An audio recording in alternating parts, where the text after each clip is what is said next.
I'm Avery Davidson. And I'm Kristen Oaks-White. Thank you for joining us for This Week in Louisiana Agriculture. Louisiana's domestic shrimp industry is in trouble. Every day it seems like another shrimper goes out of business. Despite recent protections for the industry, prices for shrimp remain low and inputs stubbornly high. This week, TWILA's Neil Melancon travels to Dulac, where Louisiana shrimpers are struggling to survive. Dulac has always been a place for seafood. Shrimp Kingdom here on Shrimpers Row is one of the places where these boats can come in for supplies and to sell their product. Tracy Trahan is the co-owner with his wife and is a fourth-generation shrimper himself who isn't seeing good things with all he surveys. We've seen some all-time lows with pricing, and it's hard to overcome it. We're losing numerous amount of fishermen.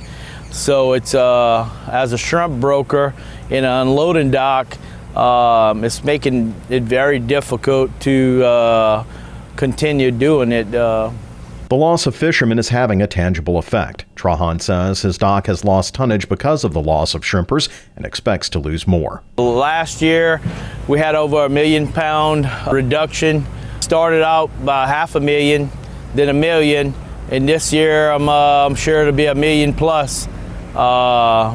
Loss in poundage because of the reduction in fishermen. That loss of fishermen is a loss of jobs. Even when they stay in business, crews are getting reduced. Trahan says this boat behind him usually takes 4 out, but now it's down to 1 or 2, making it harder and less safe on them. As a shrimp broker, Trahan has tried to keep fishermen in business, but he says he's caught between them and the major distributors. The processing side of it has to drop the prices.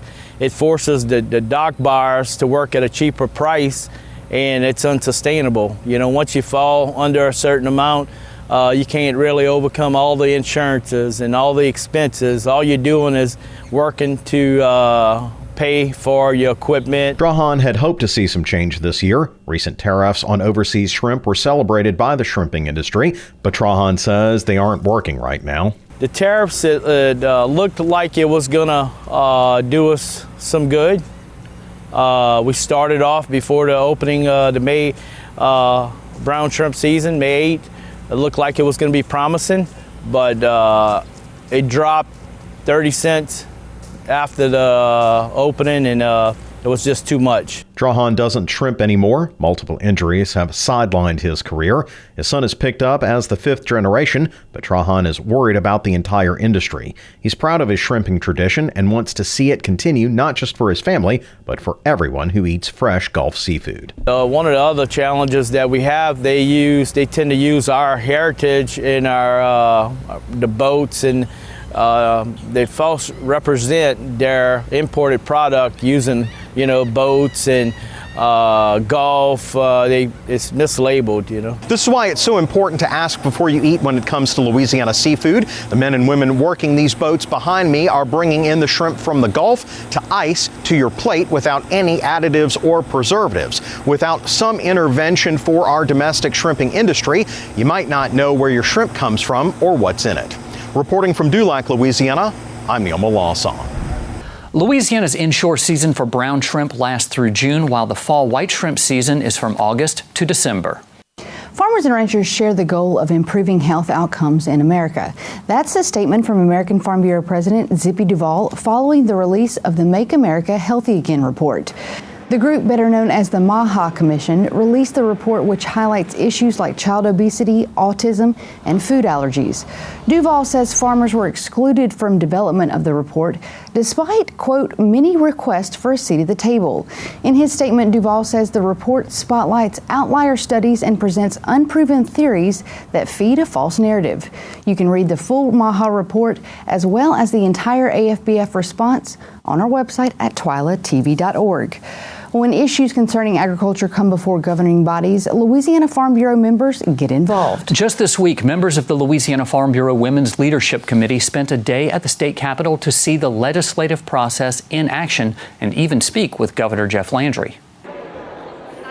There's a lot of noise in Memorial Hall in the Louisiana State Capitol. That's why the Louisiana Farm Bureau Women's Leadership Committee is here to learn how to cut through the noise. That's the goal of Louisiana Farm Bureau Women's Leadership Committee Chair Michelle Semino. I think the lesson today is we want our women's voices to be heard because we are a part of agriculture, and that's the grassroots of the Louisiana Farm Bureau organization. We play a vital role in agriculture today. Gert Hawkins represents District 6 on the Women's Leadership Committee. It's on visits to the Capitol like this one, where she and the other members of the committee get one-on-one meetings with Senate Ag Committee Chairman Stuart Cathy and House Ag Committee Chairman Troy Romero. I hope those that are here for the first time make friends, make relationships, because it's all about making a relationship, whether it's a today or in the future friendship, and learn the process, see how bills are passed, see how things are made. What y'all up to? What y'all doing today? At the Acadiana delegation lunch, the Women's Leadership Committee gets another high-profile meeting, this time with Louisiana Governor Jeff Landry. Louisiana Farm Bureau Legislative Specialist Joe Mapes says Landry's appearance speaks to the importance of Louisiana Farm Bureau and its grassroots volunteer leaders. Not every group that comes to this Capitol gets even acknowledged, recognized, or let alone spoken to by the governor. So that's how important they are. That's how important and how big of a deal it is for the ladies group to come to the Capitol during the session. One of the topics members of the Women's Leadership Committee discussed with Governor Landry and lawmakers was Senate Bill 244. That's the bill which would change the structure of the Department of Natural Resources and give it a new name, the Department of Conservation and Energy. Louisiana Farm Bureau discovered pages in that bill dealing with water use that could have mandated farmers put meters on wells used for agriculture. The bill's author, Senator Bob Henskins, a sixth-generation rice farmer from Vermilion Parish, says it was an oversight that led to the language in the bill. In this meeting of the House Natural Resources Committee, Senator Henskins introduced amendments that would exclude agriculture from the water use provisions in the bill and would add the executive director of the State Soil and Water Conservation Commission to an advisory panel that could make recommendations concerning water use to the head of the Department of Conservation and Energy. Senator Henskins and several members of the committee mentioned getting phone calls from Louisiana Farm Bureau members over the Memorial Day weekend expressing their concern. That's the amendment that fixes the problem we created on the Senate floor the other day. It was totally not intentional, but we did do it. And so today I promised Wednesday night when we found it to Farm Bureau that we would put the exemption back in. I really think that this was an exemption for the Capital Area Groundwater Commission that came out with that, which is actually a stronger exemption than AGS had in groundwater before, and we're putting that now over the whole state. So it's actually a stronger exemption than they had before. Committee Chairman Brett Guyman of Lake Charles placed the bill back on the calendar to consider on June 4th. Senator Henskins said there were a couple more amendments the committee needs to consider before advancing the bill to the House floor. Recently, more than 100 FFA students took to the state capitol in their blue jackets, filling the halls and committee rooms for their annual Capitol Day. Students testified to the House Ag Committee about the value of FFA and the growth the organization has experienced in recent years.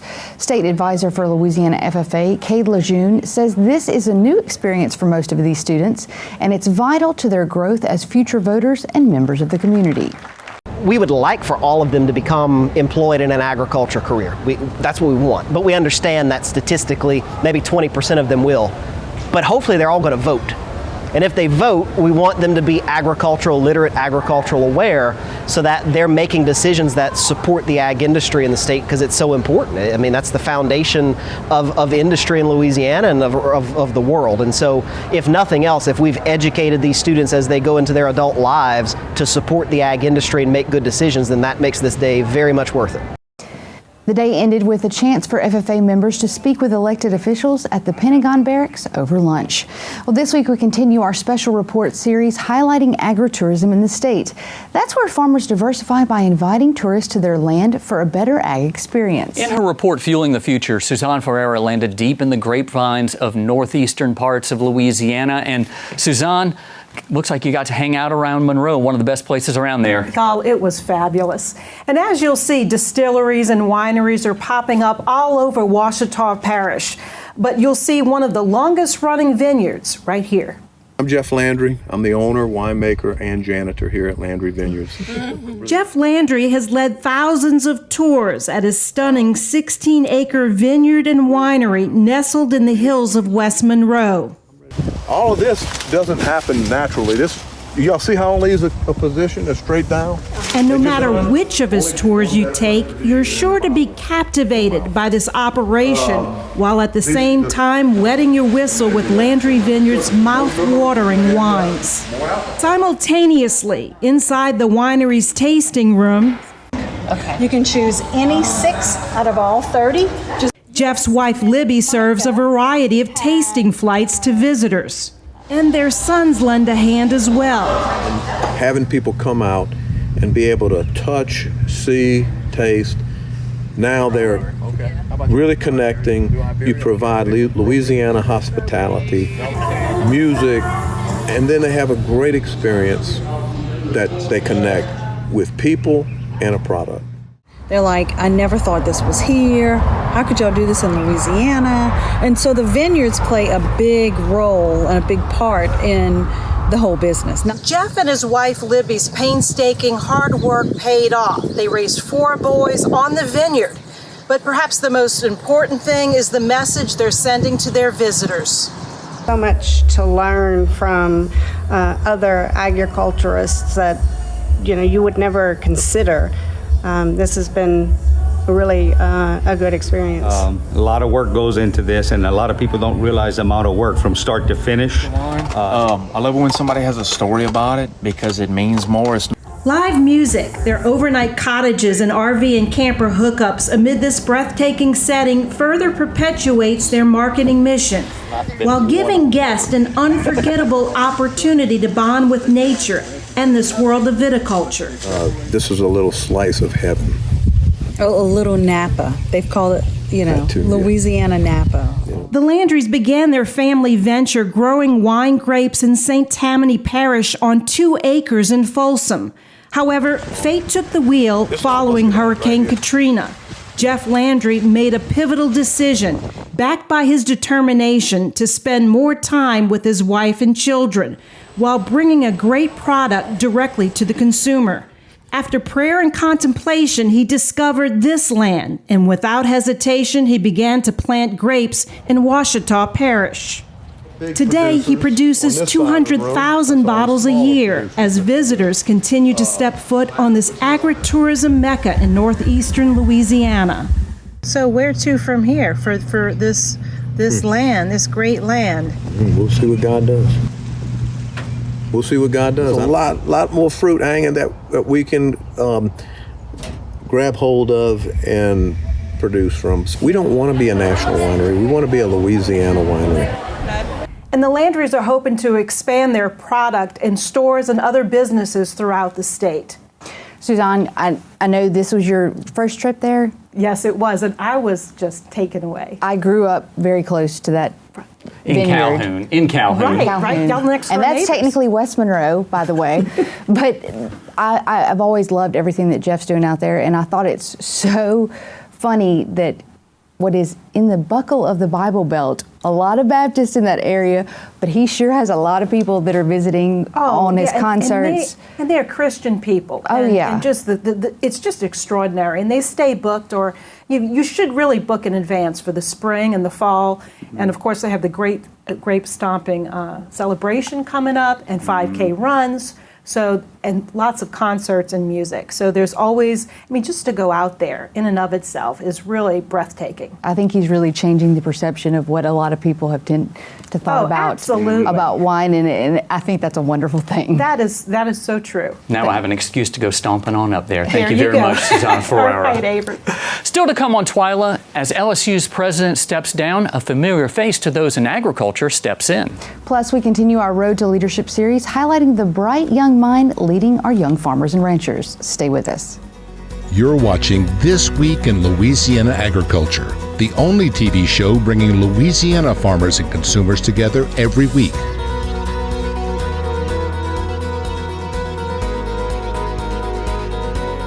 As LSU President Dr. William Tate leaves Baton Rouge to lead Rutgers University, a familiar face will serve as interim president. Dr. Matt Lee is currently the Vice President for Agriculture at LSU, and starting July 1st, he will move up to the office of President, albeit temporarily serving in an interim capacity.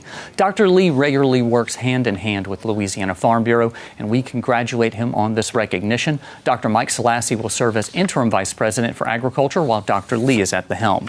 For many young farmers, it can be a challenge navigating their way. Fortunately, Louisiana Farm Bureau has an entire program dedicated to getting them connected. In this installment of Road to Leadership, we meet Nicholas Gerace, a sugarcane farmer and cattleman, and the chair of the Louisiana Farm Bureau Young Farmers and Ranchers Committee.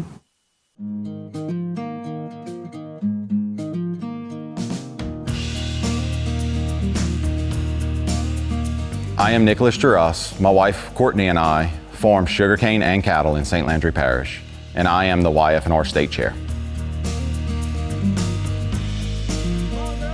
A friend of mine, Vincent Cantella, invited me to join a Parish Farm Bureau meeting one day, and after the meeting, he looks at me and says, "Did you enjoy it?" I said, "Yeah." I said, "It's okay." He says, "Good, you're the new YF&R Parish Chair." I'm like, "Okay, what is that?" And he says, "Don't worry, I'll help you through the whole thing." So, and that started this journey I've been on for the last 6 years. I learned sitting in on a meeting all the things that we were doing as a parish to protect our farmers, the decisions we were making, protecting rights as a farmer, even down as far as the local level that we were working. And the more I did, the more I realized how vital it is to be part of this. No matter where you go, they'll always tell you it's faith, family, farm, then Farm Bureau. So everybody always understands that if you have to not make a meeting or join in on something because the farm needs it, the family needs it, doesn't matter. Everybody always understands that. The network alone is worth its weight in gold. My farm has since changed since I got involved in Farm Bureau, whether it's me knowing who to call if I'm having a problem on the farm. I might be looking for a specific piece of equipment, troubleshooting anything. Like I can call friends across the state that can help me troubleshoot my problems who have already dealt with these issues. There's so many things that happen on your particular farm that you're going to deal with that I may not, but the farmer further down the road may. So why not expand that network, come talk to us, let's just see how we can help you personally. It's not even so much how to better your farm as much as maybe even better yourself. A big part is having the leadership development to be able to go speak to our legislators and lawmakers that dictate everything that we do as farmers. Being an involved member in Farm Bureau, you're creating a family inside this Farm Bureau organization, and there's so much help to be given with this family, on all aspects of just being a better person, being better at your farm, being better outside of your farm.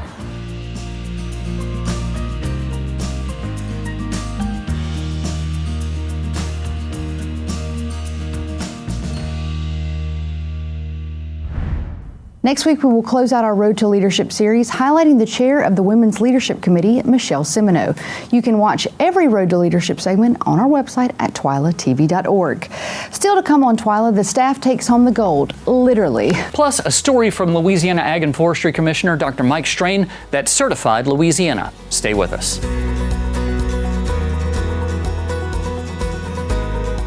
I'm not a chef, I'm not a cook.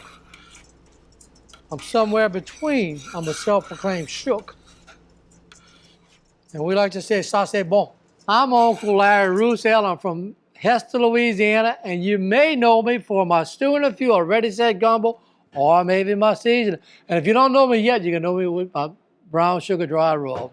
So you rub that on to like a roast or a chicken or baby back ribs. Baby back ribs. Right, you rub that on, and then you go ahead and bake it. Well, that's right. Yes. That's right. We're in St. James Parish with Uncle Larry and the fabulous creator of Stew and a Few and other products. He's got a special rub, he's got spices, he's got an okra gumbo mix, so many things. And Uncle Larry is preparing lunch here for us and a few of our very good friends. So when I retired, I started, okay? And I knew I had products, and one of them was my seasoning. whenever I came out with this, yeah, trust me, nothing was happening. But when I came out with Stew and a Few, it was off to an instant great start. Stew and a Few is the most versatile product you can ever see on the market, okay? You can do a sausage, you can do potato stew, lima beans, hamburger steak, oyster spaghetti, red beans in the Instant Pot. You can do so many things with Stew and a Few. You take a nice roast, a beef roast, yep, and you put this in there and you bake that for about 2.5 hours at about 350. It just doesn't get any better. Oh, yeah. Yeah, it's incredible. Look, even somebody like me can cook something very good when you start off with the Stew and a Few. The first thing you know when Uncle Larry's cooking, when you walk in, you can smell it. I mean, you can smell that gumbo, you can smell, that part, that Cajun spice. You can taste St. James Parish, you can taste, a part of what it is to be Cajun. I'm gonna tell you, Commissioner, whenever you and the governor went on that listening tour, yes, your coordinator said, hey, we're gonna stop at your camp, we're gonna bring a catering feeder. He said, if y'all doing it at my camp, I'm bringing my cook. It's bringing Uncle Larry. And that's when I met, you told me, you said, I highly encourage you to become certified. But your certified program is the best business decision I ever made. It's huge. Now we have more than 500 companies 500 are certified, right? And so what I tell people, when you go to that local section of your grocery store, you go to the grocery store, you look for that certified label and guarantee you, right? That's exactly right. My name's on there too, so I guarantee you it's gonna be good. That is good stuff. I'm so happy to be certified because I'm gonna tell you, I make a lot of bad business decisions, all right? A lot of bad ones. But this was one of the best business decisions I ever did. If you are producing any type of product here in Louisiana and you want to market it anywhere in the world, you need to be a part of the family of Certified Louisiana products. Certified Louisiana, Certified Cajun, Certified Creole, Certified Farm to Table, and Certified Louisiana Craft Beverages. And as we say, look for the seal because it's the real deal. Look, it's a great thing to have. It's a great logo to put on your product. Two of the most important things to first, certify the veterans and then put my picture. In just a very short period of time, you can cook a wonderful meal at home for your family with just a little help from our good friend Uncle Larry.